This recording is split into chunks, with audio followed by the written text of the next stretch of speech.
Good morning all of you. Mission institute Prayagraj के YouTube channel पर आप सबका स्वागत है। हम लोग हिंदी की क्लासेस में देख रहे थे। अभी तक हम लोगों ने वर्णमाला, फिर हमने वर्णमाला के बाद हमने देखा शब्द, और शब्द में हमने संज्ञा और सर्वनाम को कंप्लीट कर लिया। वो क्लासेस भी हो चुकी हैं, उनके कॉन्सेप्ट आपके पूरे हो चुके हैं, प्लस आपकी प्रैक्टिस कंप्लीट करवा दी गई है। आज हम उसी क्रम में अगले चैप्टर पर बढ़ेंगे और हमारे चैप्टर का नाम है क्रिया। आज हम जिस चैप्टर को पढ़ेंगे उस चैप्टर का नाम है क्रिया। तो हम क्रिया के बारे में आज जानेंगे और देखेंगे कि क्रिया बेसिकली होता क्या है, क्रिया के कितने प्रकार होते हैं, हिंदी में क्रिया का प्रयोग क्या है, और कैसे कैसे हम क्रिया को, कैसे क्रिया परिवर्तित होती है, क्रिया किस रूप में प्रयुक्त होती है, क्रिया की संख्या कितनी होती है, ये सारी चीज़ें हम देखेंगे। तो चलिए, सबसे पहले आप लोग चैप्टर का नाम डालिए क्रिया। और क्रिया की अगर परिभाषा की बात की जाए, अगर क्रिया की डेफिनेशन की बात की जाए कि क्रिया कहते किसे हैं, अगर हम बात करेंगे इसके परिभाषा की, परिभाषा, परिभाषा, तो क्रिया की अगर परिभाषा की बात करेंगे तो परिभाषा क्रिया की क्या होगी, तो परिभाषा लिखिएगा, लिखिएगा, हिंदी में,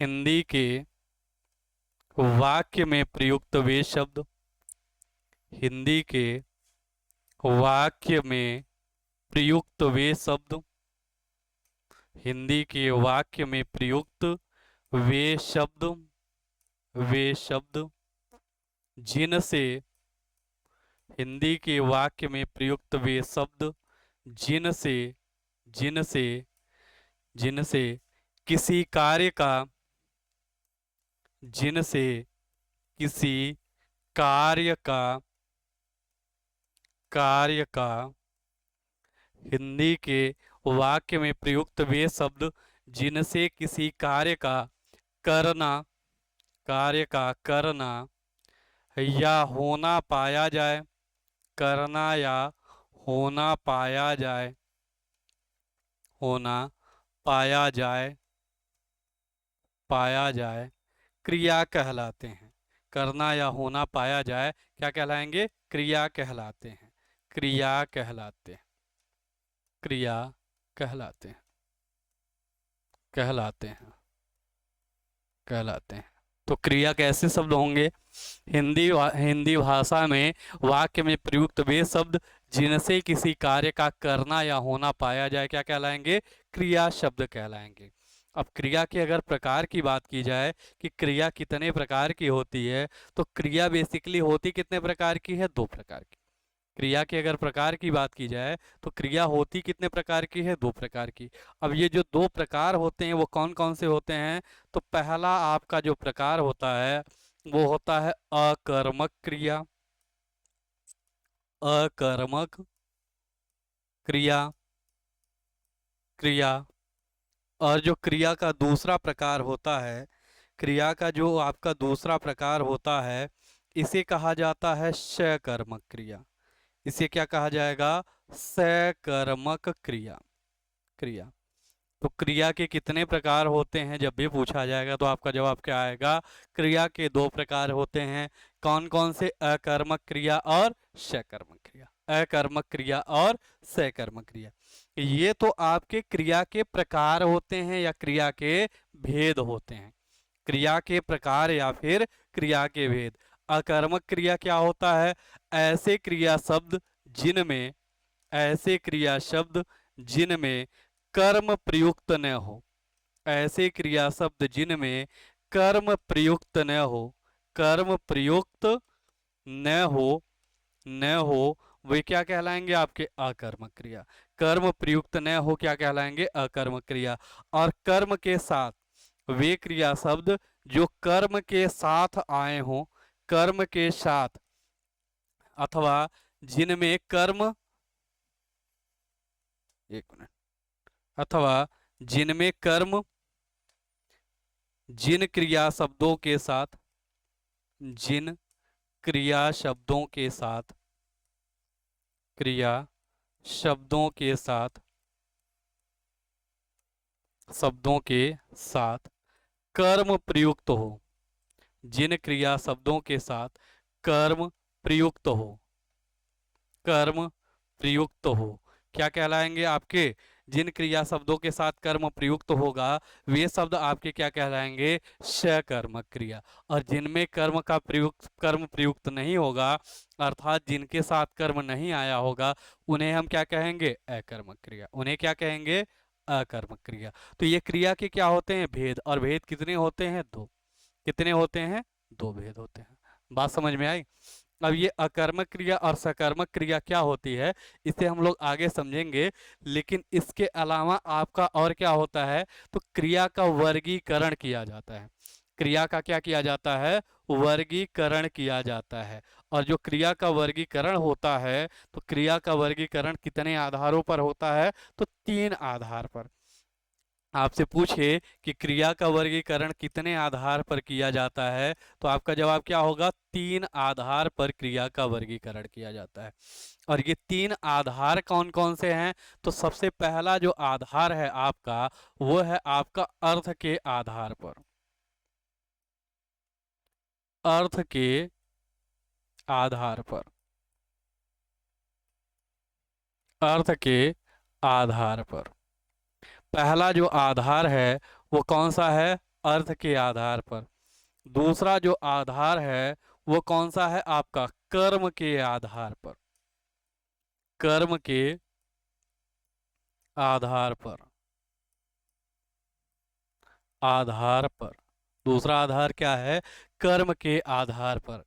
और अगर बात करेंगे क्रिया के तीसरे आधार की, कि क्रिया का तीसरा आधार कौन सा है, तो तीसरा जो आधार होगा वो आपका क्या होगा?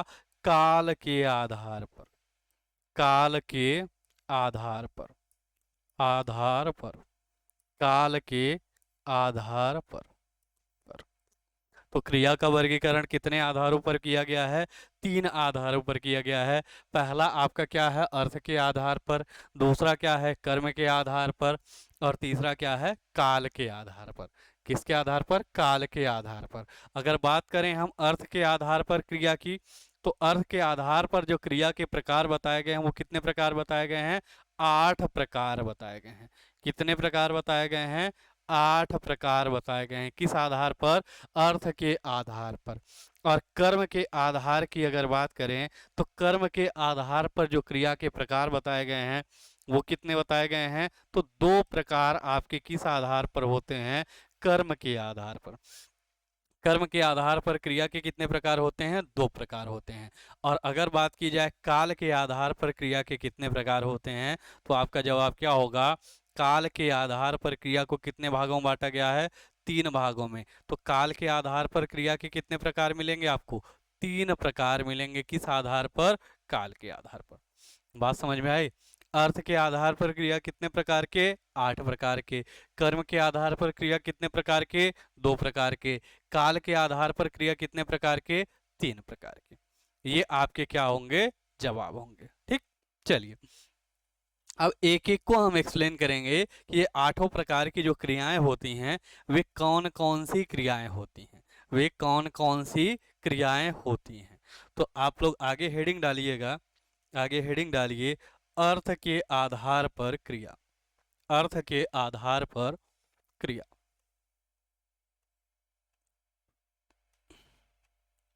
हेडिंग डालिएगा, अर्थ के आधार पर। अर्थ के आधार पर। अर्थ के आधार पर क्रिया। अर्थ के आधार पर क्रिया। क्रिया। अर्थ के आधार पर क्रिया। बात अगर की जाए कि अर्थ के आधार पर क्रिया की, तो सबसे पहले आप लिखिएगा कि अर्थ के आधार पर। अर्थ के आधार पर पूछा जाता है आपसे कि अर्थ के आधार पर क्रिया के कितने प्रकार होते हैं, तो जवाब क्या होगा? अर्थ के आधार पर क्रिया के कुल 8 प्रकार होते हैं। कुल 8 प्रकार होते हैं। अर्थ के आधार पर क्रिया के कुल 8 प्रकार होते हैं। और इसमें जो आपकी पहली क्रिया होगी, पहला जो प्रकार होगा वो कौन सा प्रकार होगा? सामान्य क्रिया। पहले प्रकार की जो क्रिया होगी उसे आप क्या कहेंगे? सामान्य क्रिया। क्या कहा जाएगा? सामान्य क्रिया। क्रिया, सामान्य क्रिया। पहला प्रकार जो होगा, अर्थ के आधार पर क्रिया के आठों प्रकार में से जो पहला प्रकार होगा उसे आप लोग क्या कहेंगे? सामान्य क्रिया। सामान्य क्रिया। अब सामान्य क्रिया क्या होता है इसे समझिए। सामान्य क्रिया में क्या लिखेंगे? तो लिखिएगा, हिंदी के हिंदी के किसी वाक्य में हिंदी के किसी वाक्य में प्रयुक्त वे क्रिया शब्द, हिंदी के किसी वाक्य में प्रयुक्त वे क्रिया शब्द, वे क्रिया वे क्रिया शब्द शब्द जिससे जिससे जिससे क्रिया की सामान्य अवस्था जिससे क्रिया की सामान्य अवस्था क्रिया की सामान्य अवस्था अवस्था का बोध हो, क्रिया की सामान्य अवस्था का बोध हो अर्थात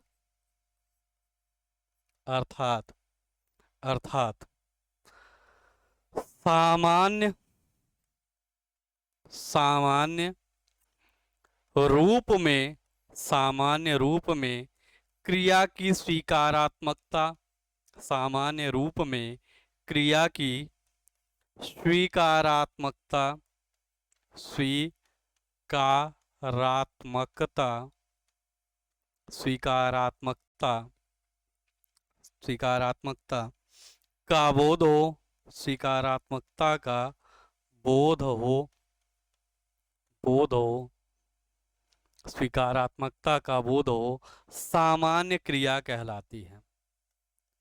स्वीकारात्मकता का बोध हो सामान्य क्रिया कहलाती है।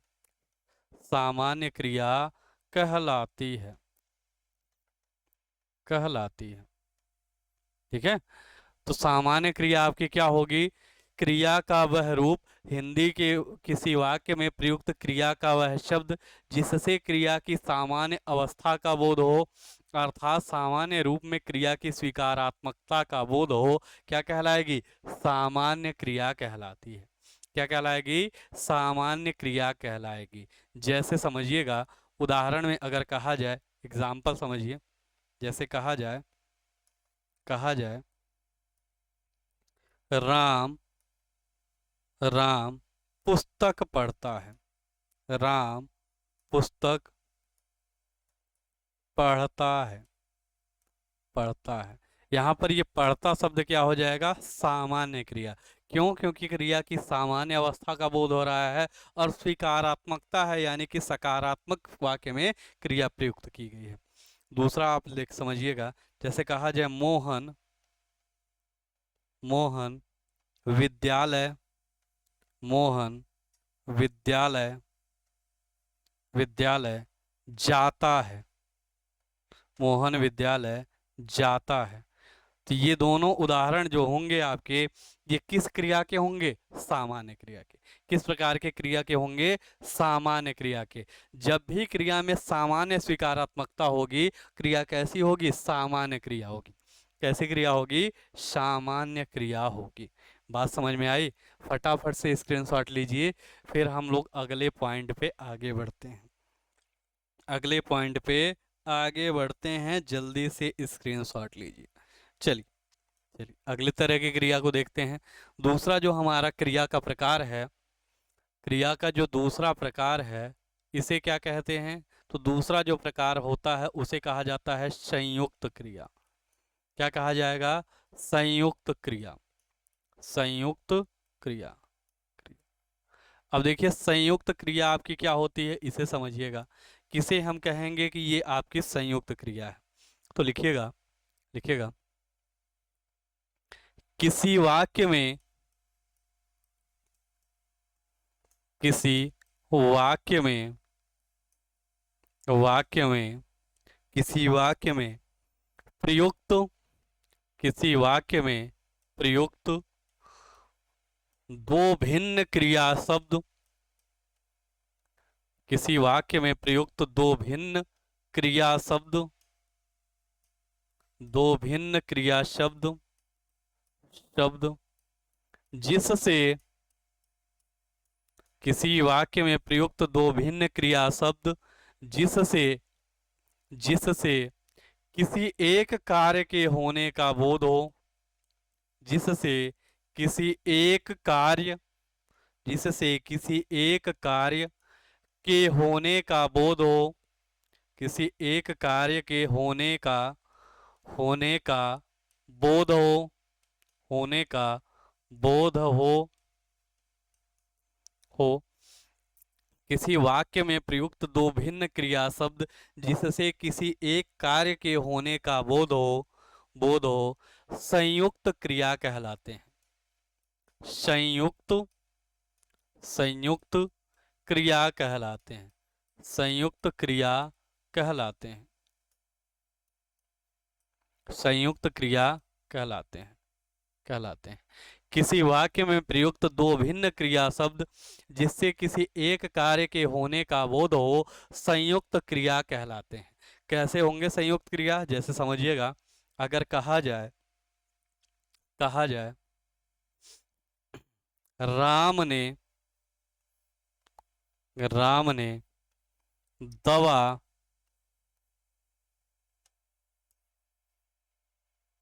राम ने दवा, दवा पी ली थी, राम ने दवा पी ली थी, थी। तो देखिए यहाँ पर पी से एक अलग क्रिया है और ली से अलग क्रिया है, लेकिन दोनों संयुक्त रूप से एक कार्य के होने को बता रहे हैं। इस कारण से ये दोनों क्या कहलाएंगे, संयुक्त क्रिया। इस कारण से इन दोनों को क्या कहा जाएगा, संयुक्त क्रिया कहा जाएगा। बात समझ में आ रही है? ये दोनों क्या कहलाएंगे, संयुक्त क्रिया कहलाएंगे। जैसे कहा जाए, कहा जाए मोहन, मोहन पुस्तक, मोहन पुस्तक पढ़ चुका है, मोहन पुस्तक पढ़ चुका है, पढ़ चुका है, चुका है। मोहन पुस्तक पढ़ चुका है। तो देखिए एक क्रिया तो इसमें है पढ़, पढ़ से क्या बनेगा, पढ़ना। और दूसरा क्रिया शब्द क्या है, चुका, तो चुका से क्या बनेगा, चुकना। तो दोनों क्रिया शब्द संयुक्त रूप से आपको क्या बताएंगे, दोनों क्रिया शब्द से एक ही कार्य का होना पाया जा रहा है। इस कारण से ये दोनों क्या कहलाएंगे, संयुक्त क्रिया। ये दोनों के दोनों क्या कहलाएंगे, संयुक्त क्रिया कहलाएंगे, संयुक्त क्रिया कहलाएंगे। ये दोनों क्या कहलाएंगे, आपके संयुक्त क्रिया कहलाएंगे। मोहन पुस्तक पढ़ चुका है, ये क्या कहलाएगा, आपका संयुक्त क्रिया कहलाएगा। पढ़ना अलग क्रिया है और चुकना अलग क्रिया है। तो किसी वाक्य में प्रयुक्त दो क्रिया शब्द जब दोनों के द्वारा किसी एक कार्य का करना या होना पाया जाता है, तो ऐसे क्रिया शब्दों को आप क्या कहते हैं, संयुक्त क्रिया कहते हैं। क्या कहा जाएगा, संयुक्त क्रिया। यानी कि वाक्य में क्रिया शब्द तो दो आए, लेकिन दोनों के द्वारा काम कितना हो, केवल एक ही काम किया जाए, तो ऐसे शब्दों को हम क्या कहेंगे, संयुक्त क्रिया कहेंगे, संयुक्त क्रिया कहेंगे। जैसे कहा जाए, कहा जाए रीता, रीता पत्र, पत्र लिख चुकी, लिख चुकी थी, पत्र लिख चुकी थी। तो देखिए एक क्रिया तो इसमें है लिखना, एक क्रिया तो है इसमें लिखना, एक मिनट, एक क्रिया तो है इसमें लिखना और दूसरी क्रिया क्या है, दूसरी क्रिया है चुकी। एक क्रिया लिख और दूसरी क्रिया क्या है, चुकी। और दोनों को संयुक्त रूप से जब आप देखेंगे तो दोनों संयुक्त रूप से क्या बनेंगे आपके, कौन सा शब्द दोनों संयुक्त रूप से किस प्रकार की क्रिया बनेगी, तो संयुक्त क्रिया। दोनों संयुक्त रूप से कैसी क्रिया बनेगी, तो संयुक्त क्रिया बनेगी। क्या बनेगा, संयुक्त क्रिया। दोनों को संयुक्त रूप से क्या कहा जाएगा, संयुक्त क्रिया कहा जाएगा। बात समझ में आ रही है? रीता पत्र लिख चुकी है, दोनों को संयुक्त रूप से आप क्या कहेंगे? संयुक्त क्रिया कहेंगे। क्यों? क्योंकि दो भिन्न भिन्न क्रियाओं के संयोग से एक ही काम का होना बताया जा रहा है, तो ऐसी क्रियाओं को आप क्या कहेंगे? संयुक्त क्रिया कहेंगे। क्लियर है? चलिए, इसका फटाक से स्क्रीनशॉट लीजिए, फिर आगे बढ़ा जाए। जल्दी से स्क्रीनशॉट लीजिए, फिर आगे अगले पेज पे बढ़ा जाए। चलिए, अगली क्रिया देखिए। अगले प्रकार की जो आपकी तीसरी क्रिया है, जो तीसरे प्रकार की क्रिया है, इसे कहा जाता है प्रेरणार्थक क्रिया। तीसरी जो क्रिया है, ये क्या कहलाएगी? प्रेरणार्थक, प्रेरणार्थक, प्रेरणार्थक क्रिया, प्रेरणार्थक क्रिया। अब आपका प्रेरणार्थक क्रिया होता क्या है, इसे समझिए। प्रेरणार्थक क्रिया किसे कहेंगे? तो लिखिएगा, लिखिएगा, जब जब किसी वाक्य में, जब किसी वाक्य में, वाक्य में कर्ता स्वयं कार्य न करके, कर्ता स्वयं कार्य न करके, स्वयं कार्य न करके, न करके किसी और को कार्य करने के लिए, किसी और को, किसी और को, जब किसी वाक्य में कर्ता स्वयं कार्य न करके किसी और को कार्य करने के लिए, किसी और को कार्य करने के लिए, करने के लिए, लिए प्रेरित करता है, किसी और को कार्य करने के लिए प्रेरित करता है, प्रेरित करता है, प्रेरित करता है, करता है, तो उस वाक्य में प्रयुक्त क्रिया, तो उस वाक्य में प्रयुक्त क्रिया, वाक्य में प्रयुक्त क्रिया, वाक्य में प्रयुक्त क्रिया, क्रिया, वाक्य में प्रयुक्त क्रिया प्रेरणार्थक, प्रेरणार्थक, प्रेरणार्थक क्रिया कहलाती है। प्रेरणार्थक क्रिया कहलाती है, प्रेरणार्थक क्रिया कहलाती है, कहलाती है। समझिएगा क्या कहा जा रहा है। जब किसी वाक्य में कर्ता स्वयं कार्य न करके किसी और को कार्य करने के लिए प्रेरित करता है, तो उस वाक्य में प्रयुक्त क्रिया क्या कहलाएगी? प्रेरणार्थक क्रिया कहलाएगी। जैसे कोई वाक्य है, कार्य में मतलब कर्ता क्या होता है? कर्ता किसी वाक्य में किसे कहते हैं? किसी वाक्य में जिस व्यक्ति के द्वारा काम किया जाता है उसी को हम क्या कहते हैं? कर्ता कहते हैं। तो वाक्य का जो कर्ता है, वाक्य का जो आपका सब्जेक्ट है, वो खुद काम नहीं कर रहा है, बल्कि अपना काम किसी और से करवा रहा है। तो इस प्रकार के क्रिया शब्द को हम क्या कहेंगे? प्रेरणार्थक क्रिया। ऐसे क्रिया शब्दों को हम क्या कहेंगे? प्रेरणार्थक क्रिया। जैसे कहा जाए, कहा जाए मोहन ने, कहा जाए मोहन ने,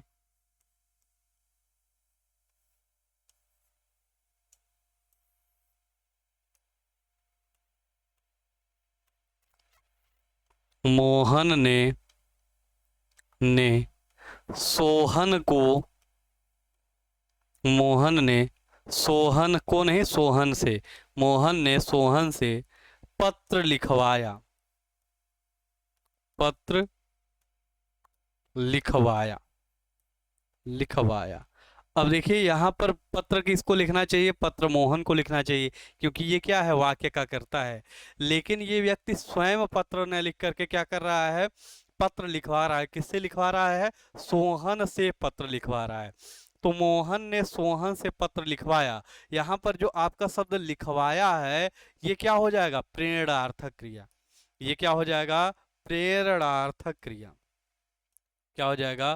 प्रेरणार्थक क्रिया, प्रेरणार्थक क्रिया, क्रिया, क्रिया। प्रेरणार्थक क्रिया होती क्या है? जहां पर जिस वाक्य में कर्ता स्वयं कार्य न करके किसी और को कार्य करने के लिए प्रेरित करता है, क्या कहलाते हैं? प्रेरणार्थक क्रिया। तो मोहन ने सोहन से पत्र लिखवाया, इस वाक्य में जो शब्द आपका लिखवाया है ये क्या हो जाएगा? प्रेरणार्थक क्रिया हो जाएगी। आगे समझिएगा, आगे समझिएगा। अगर कहा जाए, जैसे कहा जाए राम ने, राम ने श्याम से, श्याम से कपड़ा धुलवाया, राम ने श्याम से कपड़ा धुलवाया, राम ने श्याम से कपड़ा धुलवाया। तो देखिए यहाँ पर राम क्या कर रहा है? काम किसे करना चाहिए? राम को। लेकिन राम स्वयं काम न करके क्या कर रहा है? किसी को प्रेरित कर रहा है। और किसे प्रेरित कर रहा है? श्याम को, कि भाई तुम ये काम कर दो। और यहाँ पर ये जो शब्द धुलवाया है, जो आपका क्रिया शब्द है, ये क्रिया शब्द किस प्रकार का क्रिया होगी? किस प्रकार की क्रिया होगी? यहाँ पर प्रेरणार्थक क्रिया। कैसी क्रिया होगी? प्रेरणार्थक क्रिया कही जाएगी। इस शब्द को आप क्या कहेंगे? प्रेरणार्थक क्रिया। तो प्रेरणार्थक क्रिया की पहचान करने का सबसे आसान तरीका है, कहीं पर भी वाक्य में आपको वाक्य पढ़ते समय अगर ऐसा महसूस हो कि काम जो है वो कर्ता स्वयं ने करके किसी और को प्रेरित कर रहा है काम करने के लिए, तो इस प्रकार के क्रिया शब्द को आप क्या कहेंगे? प्रेरणार्थक क्रिया। ऐसे क्रिया शब्दों को आप क्या कहेंगे? प्रेरणार्थक क्रिया कहेंगे। बात क्लियर है? चलिए फटाक से स्क्रीनशॉट लीजिए, फिर अगले पेज पे बढ़ा जाए।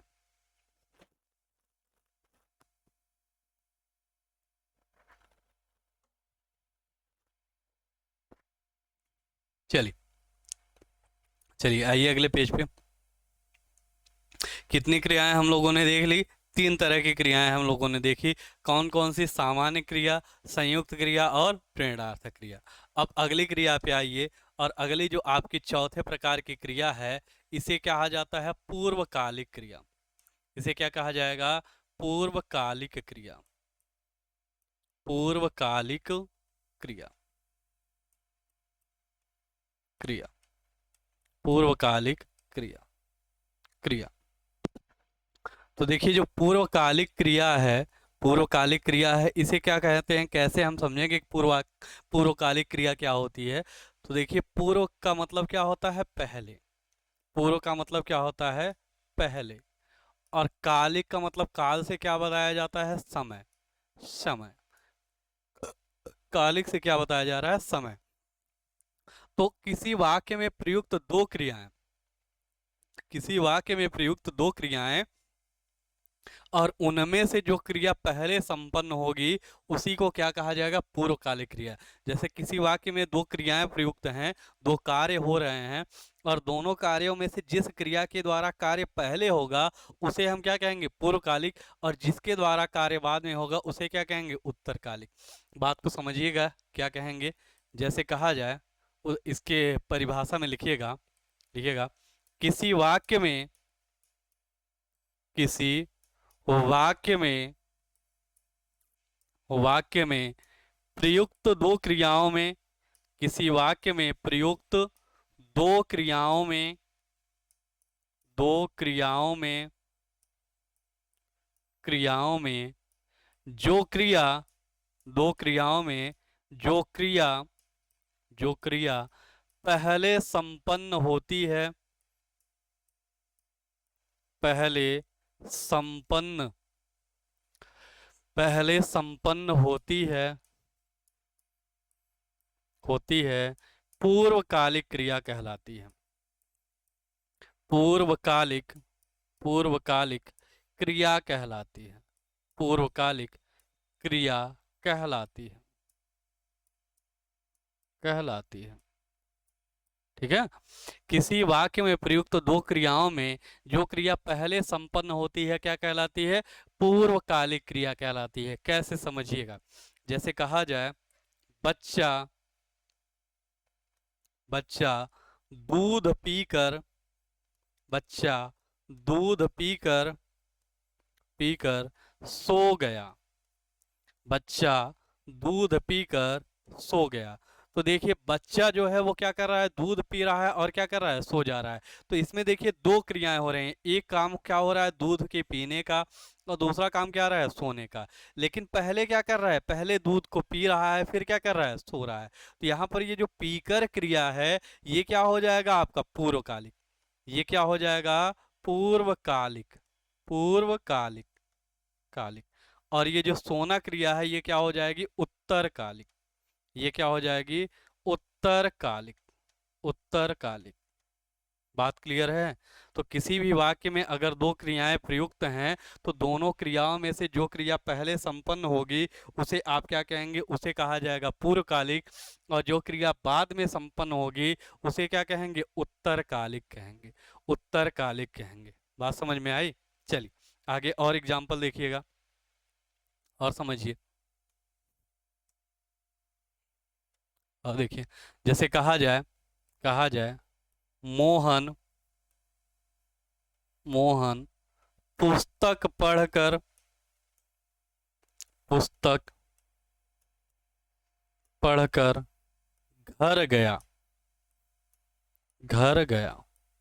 मोहन पुस्तक पढ़कर घर गया। तो देखिए काम कितना हो रहा है, दो काम हो रहे हैं। पहला काम क्या हो रहा है, पुस्तक के पढ़ने का। और दूसरा काम क्या हो रहा है, घर जाने का। लेकिन दोनों कामों में अगर आप ध्यान दीजिए, तो पहले कौन सा कार्य संपन्न हो रहा है और बाद में कौन सा कार्य संपन्न हो रहा है। तो पहले जो काम संपन्न हो रहा है वो क्या हो रहा है, पढ़ने का काम संपन्न हो रहा है पुस्तक को। और पहली वाली जो क्रिया है, ये आपकी क्या है, पढ़कर। और पढ़कर जो क्रिया शब्द है, यही क्या हो जाएगी, पूर्वकालिक। यही क्या हो जाएगी, पूर्वकालिक क्रिया। पूर्वकालिक क्रिया। और जो घर जाना, घर गया, गया जो क्रिया है, ये कैसी क्रिया हो जाएगी, उत्तरकालिक क्रिया। कैसी हो जाएगी, उत्तरकालिक क्रिया। उत्तरकालिक क्रिया। बात समझ में आ रही है। तो जो आपके दो क्रिया शब्द आएंगे, और दोनों में जो पहले क्रिया संपन्न हो जाएगी, उसे आप क्या कहेंगे, पूर्वकालिक। और जो क्रिया आपकी बाद में संपन्न होगी, उसे क्या कहा जाएगा, उत्तरकालिक कहा जाएगा। चलिए एक और एग्जांपल देखिए। रोहन रोहन रोहन आम तोड़कर आम तोड़कर तोड़कर खेलने गया। खेलने गया। गया। रोहन आम तोड़कर खेलने गया। तो देखिए पहले रोहन क्या कर रहा है, आम तोड़ रहा है। पहले कौन सी क्रिया संपन्न हो रही है, तोड़ने वाली क्रिया। और जो तोड़कर शब्द है, यही क्या हो जाएगा आपका, पूर्वकालिक क्रिया। यही क्या हो जाएगी, पूर्वकालिक क्रिया। पूर्वकालिक क्रिया। ये शब्द क्या हो जाएगा, पूर्वकालिक क्रिया। और खेलने गया, ये क्या हो जाएगा, उत्तरकालिक क्रिया। ये क्या हो जाएगा, उत्तरकालिक क्रिया। उत्तरकालिक क्रिया। क्रिया। बात समझ में आ रही है। तो जब भी किसी वाक्य में दो क्रियाएं आएंगी, दोनों भिन्न भिन्न क्रियाएं रहेंगी, उसमें से जो क्रिया पहले संपन्न होगी, उसे आप क्या कहेंगे, पूर्वकालिक। और जो क्रिया बाद में संपन्न होगी, उसे क्या कहेंगे, उत्तरकालिक कहेंगे। एक थोड़ा सा यहाँ पर विशेष नोट करके लिख लीजिएगा। एक पॉइंट लिखिएगा, स्टार करके एक पॉइंट लिख लीजिए। लिखिएगा, पूर्वकालिक क्रिया, पूर्वकालिक क्रिया के अंत में, क्रिया के अंत में सदैव, पूर्वकालिक क्रिया के अंत में सदैव कर प्रत्यय, कर प्रत्यय, प्रत्यय जुड़ा होगा। पूर्वकालिक क्रिया के अंत में सदैव कर प्रत्यय जुड़ा होगा। जुड़ा होगा। अब इसका क्या मतलब है, कर प्रत्यय जुड़ा होगा मतलब, समझिए। जैसे कहा जाए, बच्चा दूध पी कर सो गया। बच्चा दूध पी कर सो गया। तो देखिए यहाँ पर मूल क्रिया शब्द क्या है, पी। और इसमें प्रत्यय क्या जुड़ा है, कर। तो पी प्लस कर, पी प्लस कर, तो कर प्रत्यय आ गया है। ठीक है। मोहन पुस्तक पढ़कर खेलने गया। तो मोहन पुस्तक पढ़कर, तो मूल शब्द क्या है इसमें, पढ़। और प्रत्यय क्या लगा हुआ है, कर। प्रत्यय क्या लगा हुआ है, कर। बच्चा बालक दवा पीकर खेलने गया। तो दवा पीकर क्या आ जाएगा, पी प्लस कर। पी प्लस कर। सोहन आम तोड़ कर, आम तोड़ कर, तोड़ प्लस कर। तो जितनी भी आपकी पूर्वकालिक क्रियाएं मिलेंगी, उन सभी पूर्वकालिक क्रियाओं के अंत में क्या मिलेगा? कर प्रत्यय मिलेगा। कर प्रत्यय जुड़ा हुआ होगा, कर प्रत्यय जुड़ा हुआ होगा। प्रत्यय क्या होता है? हिंदी के किसी भी शब्द के अंत में, शब्द के अंत में जुड़ने वाला, शब्द के अंत में जुड़ने वाला शब्दांश, शब्द के अंत में जुड़ने वाला शब्दांश, जुड़ने वाला शब्दांश, यही क्या कहलाता है? प्रत्यय कहलाता है। शब्द के अंत में जुड़ने वाला शब्दांश ही क्या कहलाता है? प्रत्यय कहलाता है। तो जो भी आपकी पूर्वकालिक क्रियाएं होंगी, इनके अंत में क्या जुड़ेगा? आपका कर प्रत्यय जुड़ा होगा। क्या जुड़ा होगा? कर प्रत्यय जुड़ा होगा। बात क्लियर है? इसे स्टार पॉइंट बना करके आप लोग नोट कर लीजिए कि जितने भी आपकी पूर्वकालिक क्रियाएं मिलेंगी, वो क्या कहला, उनके अंत में क्या जुड़ा रहेगा? कर प्रत्यय जुड़ा होगा। ठीक है। देखिए हमने क्या क्या आज देखा। आज हमने देखा क्रिया किसे कहते हैं, फिर क्रिया का वर्गीकरण कितने आधारों पर किया गया है? 3 आधारों पर किया गया है। फिर आपका कौन कौन सा आधार है? तो सबसे पहले आपका अर्थ का आधार है, फिर कर्म का आधार है और काल का आधार है। अर्थ के आधार पर क्रिया कितने प्रकार की होती है? 8 प्रकार की होती है। कर्म के आधार पर कितने प्रकार की होती है? तो 2 प्रकार की होती है। और आपके काल के आधार पर कितने प्रकार की होती है? तो 3 प्रकार की होती है। अर्थ के आधार पर जो 8 क्रियाएं होती हैं, उनमें से 4 क्रियाओं को हमने पढ़ा। कौन कौन से? पहला हमने पढ़ा सामान्य क्रिया। तो सामान्य क्रिया क्या होती है? किसी वाक्य में प्रयुक्त क्रिया के सामान्य शब्दों का जिनसे बोध हो, या कार्य के सामान्य अवस्था का बोध हो, या क्रिया की स्वीकारात्मकता हो, तो ऐसे क्रिया शब्दों को हम क्या कहते हैं? सामान्य क्रिया। संयुक्त क्रिया क्या होगी? जब किसी वाक्य में 2 क्रिया शब्द आएंगे, दोनों भिन्न भिन्न क्रिया शब्द होते हुए भी संयुक्त रूप से किसी एक कार्य के होने की बात बताएंगे, या किसी एक कार्य के होने का बोध कराएंगे, उसे आप क्या कहेंगे? संयुक्त क्रिया कहेंगे। फिर तीसरी क्रिया हमने क्या देखी है? तीसरी क्रिया हमने देखी है, तीसरी क्रिया हमने क्या देखी है? तीसरी क्रिया हमने देखी है पूर्वकालिक क्रिया। पूर्वकालिक क्रिया क्या होती है? तो किसी भी वाक्य में प्रयुक्त वे क्रिया शब्द, किसी भी वाक्य में प्रयुक्त वे क्रिया शब्द किसी भी वाक्य में अगर 2 क्रिया शब्द आ रहे हैं और दोनों में कोई क्रिया पहले आ रही है, तो जो क्रिया पहले संपन्न होगी उसी को आप क्या कहेंगे? पूर्वकालिक क्रिया कहेंगे। और पूर्वकालिक क्रिया में हमेशा क्या प्रयुक्त होगा? तो प्रत्यय प्रयुक्त होगा। और कौन सा प्रत्यय लगेगा? क्रिया के अंत में कर प्रत्यय लगेगा। इतनी चीजें आप हम लोगों ने देखी है। बाकी की चीजें को कल कंटिन्यू किया जाएगा। बाकी की क्या क्या बातें हैं और क्या क्या आपको क्रिया में समझना है, ये सारी बातें हम लोग कल देखेंगे। आज की क्लास को यहीं पर समाप्त करते हैं। आज के लिए इतना ही।